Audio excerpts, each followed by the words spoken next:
राजा विक्रमादित्य एक बार फिर बेताल को पेड़ से उतारकर अपने कंधे पर ले जा रहे थे।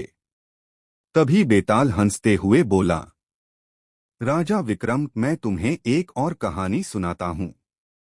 अगर तुमने इसका सही उत्तर जानते हुए भी नहीं बताया तो तुम्हारा सिर फट जाएगा। विक्रम चुप रहे और बेताल ने कहानी शुरू की। एक नगर में दो मित्र रहते थे, राघव और सुरेश। दोनों एक दूसरे पर बहुत भरोसा करते थे। एक दिन राघव को व्यापार के लिए दूर जाना पड़ा।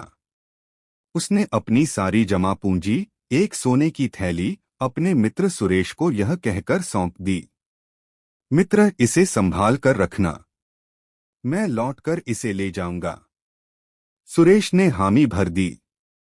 कई महीनों बाद जब राघव लौटा तो उसने अपनी सोने की थैली मांगी, लेकिन सुरेश ने साफ मना कर दिया और कहा, तुमने मुझे कोई थैली नहीं दी थी। राघव बहुत दुखी हुआ और न्याय के लिए राजा के पास गया।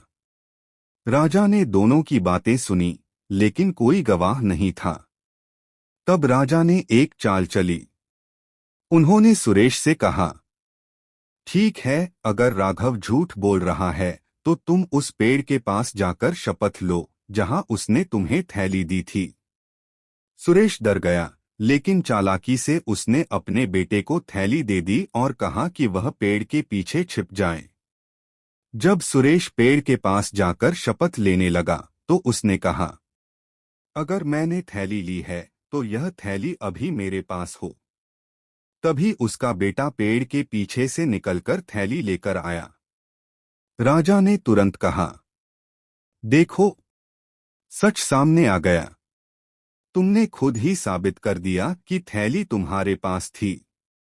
सुरेश पकड़ा गया और उसे दंड मिला। राघव को उसकी थैली वापस मिल गई।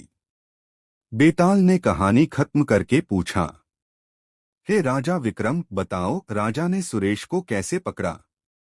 विक्रम ने उत्तर दिया, राजा ने उसकी चालाकी को उसी पर पलट दिया। सुरेश ने अपने बेटे को छिपाकर सोचा कि वह बच जाएगा, लेकिन उसकी यही चाल उसकी गलती बन गई। बेताल हंस पड़ा और बोला, तुम सही हो विक्रम, तुम हमेशा की तरह न्यायप्रिय हो। और इतना कहकर बेताल फिर से उड़कर पेड़ पर जा लटका। सीख, झूठ और चालाकी ज्यादा देर तक छिप नहीं सकते, या सच्चाई अंत में सामने आ ही जाती है। Please like, share and subscribe our YouTube channel.